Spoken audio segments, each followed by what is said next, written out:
I didn't expect the email to change my life. It arrived just after 7 p.m., when the office had finally gone quiet, and the Minneapolis skyline was fading into winter blue. The subject line was short, unsettling, and painfully deliberate. "You should see this before Christmas." No sender name, no signature, just a single attached video file. For a moment, I stared at my phone, thumb hovering. Something in my chest tightened, the kind of instinct you feel right before bad news, right before a truth you can't take back. I told myself it was spam, a mistake. But curiosity won. Or maybe some deeper part of me already knew. When I pressed play, the screen filled with a familiar room. My parents' living room in St. Paul, the one I'd helped pay for over the last 8 years. The beige couch my mom loved. The side table I assembled myself one weekend. The framed family photo still hanging crooked above the fireplace. The camera angle was slightly tilted, as if whoever filmed it hadn't meant to be obvious. And then I saw them. My father leaning back with a drink in his hand. My mother laughing softly beside him. My younger sister, Nina, sitting cross-legged on the rug like she owned the place. They looked relaxed, comfortable, happy. I wasn't there. I didn't know it yet, but that video was the moment everything I believed about my family, and my place in it, began to crack. My name is Rachel Monroe. I'm 33 years old, and for most of my adult life, I've been told I was the perfect daughter, the reliable one, the responsible one, the one who never caused trouble and never asked for too much. I built a solid career as a senior contract manager at a financial firm in Minneapolis. Long hours, high pressure, good money. I told myself it was worth it because my success didn't just belong to me, it belonged to my family. Or at least, that's what I believed. For nearly a decade, I quietly paid the mortgage on my parents' house when their finances slipped. I covered the monthly payment on my dad's pickup truck because he said he needed it to keep working. I handled utility bills, insurance gaps, and temporary emergencies that somehow never ended. I sent money to Nina whenever she needed it. For rent, for food, for yet another spiritual retreat or energy clearing session recommended by her latest psychic. No one ever sat me down and asked. It was simply assumed. And I complied. Every time, Christmas was where it all came together. For more than 10 years, I hosted the family dinner. I paid for the groceries, cooked the food, decorated the house, coordinated schedules. I told myself it wasn't about money. It was about tradition, about keeping us close, about proving that I was worth keeping around. If I did enough, gave enough, sacrificed enough, surely they'd see me the way I wanted to be seen, loved, needed, chosen. Back in my quiet office, the video continued to play as I watched in silence. My father's voice came through first, casual and amused. "She's our workhorse," he said, lifting his glass slightly. They laughed, real laughter, the kind that fills a room. My stomach dropped. I stood there, frozen, as the people I'd spent years supporting spoke about me like I wasn't a person, like I was a function, a resource, something useful, not someone valued. I didn't stop the video. I couldn't, because part of me needed to know how deep it went. That night, I would go home to my small apartment, the one I barely decorated, because everything extra always went somewhere else. I would replay that video more than once, searching for a moment where someone defended me. But right then, standing alone under fluorescent lights, one thing was already painfully clear. I had spent years holding my family together, and I had never been invited into the room when they talked about who I really was to them. I watched the video with the sound turned low at first, as if muting it might soften whatever was coming. My thumb hovered over the volume slider, my pulse loud in my ears. The room on the screen was unmistakable. My parents' living room in St. Paul. The same couch cushions I'd replaced last spring. The lamp I bought because my mother said the old one made the house feel tired. Everything in that frame had my fingerprints on it.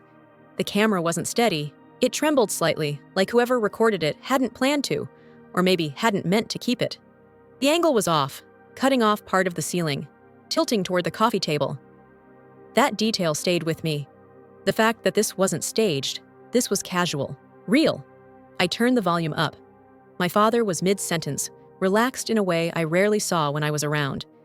He had a glass in his hand, ice clinking softly as he moved. My mother sat close to him, leaning in, smiling. Nina was on the floor, scrolling on her phone, legs folded beneath her. They looked like a family at ease. "She'll figure it out," my father said, waving his hand dismissively. "She always does." My chest tightened. I didn't know who "she" was yet, but I already felt my name forming in the space between his words. My mother laughed, not sharply, not cruelly. That was worse. It was warm, familiar laughter, the kind she used when she felt safe. "Rachel likes being busy," she said. "She wouldn't know what to do with herself otherwise." There it was. My name, spoken so lightly. I leaned closer to the screen, as if proximity might change what I was hearing. Then my father said it. Casually, like a joke everyone in the room had heard before. "She's just our workhorse." The word landed heavier than I expected, not because it was loud, but because it wasn't. No anger, no tension, just fact. Something agreed upon. My mother laughed again, a little longer this time. I waited for someone, anyone, to say something, to push back, to soften it, to remind him I was his daughter. No one did. Nina finally looked up from her phone. She smiled, almost distracted, like she was sharing an observation instead of a wish. "I mean," she said, shrugging, "if she disappeared, my life would be so much easier." The room went quiet for half a second. Not uncomfortable, just enough space for the thought to settle. "She's blocking my energy," Nina continued. "The psychic told me. Some people are just obstacles." I felt cold then. Not shocked. Cold. Like my body understood something before my mind could catch up. They didn't argue with her. They didn't tell her she'd gone too far. My mother nodded slowly, thoughtfully, as if considering a scheduling conflict. "Well," she said, "that would explain a lot." That was the moment something shifted inside me. Not cracked, shifted, like a heavy object sliding into place. I replayed that part 3 times.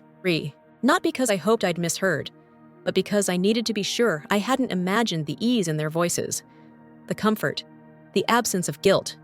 This wasn't a blow-up. This wasn't a bad day. This was how they spoke when they thought I wasn't listening. I sat back in my chair, the office suddenly too quiet. My reflection stared back at me from the darkened screen between replays. I looked composed. Normal, like someone who had just closed a multi-million-dollar deal and was deciding what to eat for dinner. Inside, something fundamental was rearranging itself. I thought about the mortgage payment scheduled for the first of the month, the truck insurance bill I'd covered without being asked, the transfers to Nina labeled temporary that never seemed to end. I thought about every Christmas I'd spent in that kitchen, cooking while they drank wine in the living room. This was who I was to them, not a daughter who helped, a system that worked. I didn't cry. That surprised me. I didn't feel the urge to call or confront or demand an explanation. The usual panic. What did I do wrong? How do I fix this? Never arrived. Instead, a single steady thought took its place. Enough. It wasn't dramatic. It didn't come with a plan. It was just clarity, settling into my chest like truth finally finding room. I closed the video, and for the first time, I didn't feel confused about my place in that family. I felt certain. I didn't announce my silence. I didn't send a message explaining myself or asking for space. I simply stopped responding. The first thing I did was turn my phone face down and slide it into a drawer. Not because I was afraid to hear it ring, but because I wanted to feel what it was like to exist without being reachable. The quiet that followed wasn't empty. It was thick, unfamiliar, almost heavy. My chest tightened, then slowly loosened, as if my body was adjusting to a new rule. That night, I logged into my accounts one by one. Banking, email, utilities, anything that had ever been shared, guessed, or quietly accessed over the years. I changed every password, long ones, complicated ones. I enabled 2-factor authentication and watched the verification codes arrive, one after another, like doors clicking shut behind me. Each click brought a strange sense of relief. Not triumph, not revenge, relief. I canceled every automatic payment tied to my family, the mortgage draft, the truck payment, the monthly transfers that had become routine. The screen asked, "Are you sure?" And for once, my answer didn't hesitate. Yes. I called the building manager and requested a lock change on my apartment door. I told her it was for security reasons. She didn't ask questions. She didn't need a story. The technician could come the next morning. I thanked her, hung up, and sat very still for a moment, letting the finality of that sink in. Before I could second-guess myself, I opened my laptop and booked a flight. Minneapolis to Lake Placid, New York. Early departure, one way. I chose the first available seat by the window. When the confirmation email arrived, my hands were steady. That surprised me. The calls started less than an hour later. I didn't hear them at first. My phone was still buried in the drawer. But when I finally checked, there were missed calls stacked on the screen, my parents' names alternating like a pattern. Voicemails followed. My mother's voice was tight, clipped at first. "Rachel, we need to go over the house payment. The bank called." Then my father. No greeting, no concern, just a command. "Fix the mortgage today," and the truck payment bounced. Nina's messages came in waves. Long texts filled with blame and accusation. Spiritual language twisted into weapons. "You're throwing the whole house off." My energy has been unstable all day. The psychic warned me something like this would happen if you resisted. Not one of them asked if I was okay. Not one of them asked why I was quiet. I packed my suitcase before dawn. Not carefully, not dramatically. Just enough clothes, a coat, my laptop. I left behind the things that tied me to routine. The stacks of mail, the notes on the fridge reminding me of other people's deadlines. At the airport, I moved on autopilot. Coffee in a paper cup, security line, boarding pass scanned. I sat by the window and watched the city pull away beneath a low gray sky. For the first time in years, I felt the absence of obligation settle into my body. It felt strange, almost wrong, but also light. Lake Placid was quiet in a way Minneapolis never was. Snow softened the edges of everything. The air smelled clean. I checked into a small lodge near the water and stood alone in the room for a long moment, listening to nothing but the hum of the heater. No buzzing phone, no requests waiting to be handled. That evening, I met Claire Dawson at a cafe near Main Street. I'd seen her before at my parents' house, always polite, always observant. She looked tired when she walked in, like someone who had been carrying a secret too long. "I was hoping you'd reach out," she said quietly, wrapping her hands around her mug. I didn't waste time. "Did you record the video?" She nodded. "Yes." There was no drama in her voice, just honesty. "I didn't plan to," she continued, "but listening to them talk about you like that, it wasn't a bad moment, Rachel. It was normal for them. That's what scared me."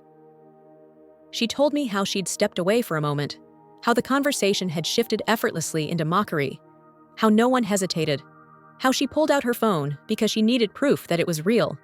"I didn't send it," she added quickly, "but I'm glad you saw it." I sat back in my chair, the warmth of the cafe pressing in around me. Something inside me settled then, firmly. This wasn't a misunderstanding. It wasn't a single cruel comment. It was a system that had worked perfectly, for them, until I stepped out of it. And for the first time since the silence began, I knew I wasn't overreacting. I was finally reacting appropriately. The consequences didn't arrive all at once. They seeped in, quietly at first, like water finding cracks. The first sign was an email notification I didn't open, then a second, then a third. The subject lines were easy to recognize even without reading them. Late notice, past due, immediate attention required. They weren't addressed to me, not officially, but my name still hovered in the margins of that life, like a ghost refusing to move on. My phone rang more often than it ever had when I was paying everything. This time, I let it ring. When I finally listened to the voicemails, the tone had changed. The confidence was gone. My mother's voice trembled as she spoke about letters from the bank. She said the mortgage company was being aggressive. She asked if I could just make one payment, just to buy them time. My father sounded angrier than afraid, barking orders as if volume alone could restore the old arrangement. Then came the message I hadn't expected to feel relieved by. "The truck was taken," my mother whispered in one voicemail. "They came this morning." I sat very still after that. Not because I was shocked, but because I wasn't. I had known this would happen. I had seen the math for years. The only difference now was that the numbers weren't landing on my shoulders anymore. Nina's messages were different. Less panic, more accusation. She said I was destabilizing the house, that my absence was creating negative momentum, that the psychic had warned her something like this would happen if I pulled away. She never mentioned the truck, or the letters, or the fact that the system they relied on had collapsed because it was never meant to stand without me. A few days later, I received a text from a number I hadn't blocked. "Rachel, it's Helen. We need to talk." My Aunt Helen had always been the family's translator, the one who turned pressure into concern, judgment into advice. She was my mother's older sister, polished and articulate, deeply invested in appearances. If she was reaching out, it meant the situation had moved from inconvenient to embarrassing. We met at a quiet cafe near the lake. She arrived early, coat neatly folded beside her, hands clasped tightly around a cup she hadn't touched. When she saw me, her face softened into something practiced. "Thank God," she said. "You're okay." I sat down slowly. "I am." She didn't waste time. "Your mother is beside herself. The bank is threatening foreclosure. Your father doesn't know what to do without the truck. And Nina, well, she's not handling this well at all." I waited. I had learned that silence made people reveal more than arguments ever could. Helen leaned forward. "They need you, Rachel. This has gone far enough." There it was. Not "they hurt you." Not "we should talk about what happened." Just "fix this." "I'm not fixing it," I said quietly. Her eyes widened just slightly. "You don't mean that." "I do," she sighed, shaking her head. "Families help each other. That's what you do when things get hard. You can't just walk away because your feelings were hurt." Something cold and steady settled in my chest. "This didn't start when my feelings were hurt," I said. "It started years ago, when I became responsible for things that were never mine to carry." She straightened. "Your parents sacrificed for you." "And I paid for their house," I replied, "and their car, and their emergencies, for years." Her mouth tightened. "That doesn't mean you abandoned them." "I didn't abandon anyone," I said. "I stopped enabling." The word landed harder than I expected. Helen flinched. "They're in their 60s, she pressed. "What will people say if they lose the house? If the neighbors find out? If your mother has to explain?" "That's not my job," I said, more firmly now. "Managing their reputation isn't my responsibility." She looked at me like I had spoken a foreign language. "You'll regret this," she said softly. "If something happens, if they don't recover from this." I thought of the video, of the laughter, of how easily they had erased me when they thought I wasn't listening. "If they wanted my help," I said, "they should have treated me like family while they had it." For a moment, she had no answer. When we stood to leave, Helen reached for my arm. I stepped back gently. "I'm not their parent," I said. "I never was. And I'm done pretending otherwise." She watched me walk away, disbelief written across her face. As I stepped back into the cold air, my breath visible in front of me, I felt something unfamiliar settle into my body. Not guilt, not fear, balance. For the first time, their collapse wasn't something I had to stop. It was simply something I was no longer willing to prevent. I didn't move overnight. I didn't vanish in a dramatic sweep or leave a note behind. What I did was quieter than that, and far more permanent. A week after my conversation with Aunt Helen, I signed a lease on a small house just outside Lake Placid. It wasn't big. 2 bedrooms, a narrow kitchen, a living room with a single wide window that faced the trees. Snow gathered on the steps in the mornings, softening the edges of everything. For the first time, I chose a place not because it was close to someone else's needs, but because it felt like it could hold mine. I spoke to my manager and rearranged my work schedule. Remote days, flexible hours, the kind of setup I'd never asked for before because I was always on call for something else. The conversation was surprisingly simple. No one questioned my commitment. No one implied I was selfish for wanting balance. I realized then how warped my sense of responsibility had become. I blocked my family's numbers one by one, not out of anger, not out of spite. I did it the way you close a door gently but firmly when the noise outside won't stop. I didn't need constant reminders of their panic, their blame, their sudden concern now that the system had collapsed. Silence wasn't punishment, it was protection. With the money I was no longer funneling into emergencies that never ended, I did something I'd postponed for years. I reopened a travel folder on my laptop, one I'd labeled Someday and forgotten about. Flights to Europe, a quiet spring itinerary, cities I'd dreamed of walking through alone, without my phone buzzing in my pocket. I booked the trip before I could talk myself out of it. Winter settled fully over Lake Placid. The world slowed. I learned the rhythm of my new life in small, ordinary moments. Making coffee without rushing. reading without glancing at my phone, taking walks just to walk, not to clear my head for the next crisis. Some nights were lonely. I won't pretend otherwise. Healing doesn't erase grief. It just changes its shape. But the loneliness was honest. One evening, I stood by the window, with a mug warming my hands. Snow drifted past the glass, steady and quiet. The house was silent in a way that felt earned. No one needed me to fix anything. No one expected a solution by morning. My breath fogged the window, then disappeared. That was when it finally landed. I hadn't disappeared from the world. I had disappeared from a role that was never meant to be my entire identity. I thought back to the word my father used, workhorse. For years, I wore it without realizing. I carried weight because it was placed on me, and I believed love was proven through endurance. But love that demands your exhaustion isn't love. It's dependency dressed up as loyalty. I didn't leave to teach anyone a lesson.